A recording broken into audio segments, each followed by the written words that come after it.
The engine of Tesla Model S is broken, and it makes a buzzing sound when driving.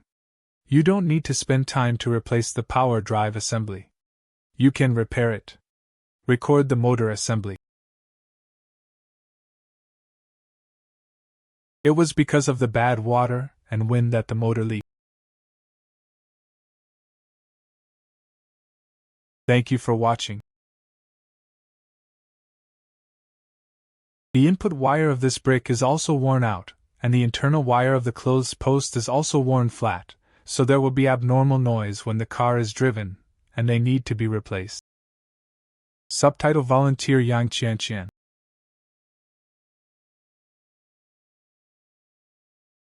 Subtitle Volunteer Yang Qianqian. Subtitle Volunteer Li Zongxing.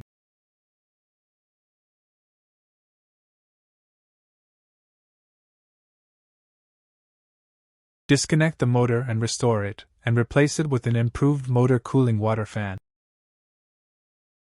Reinstall the electric drive assembly.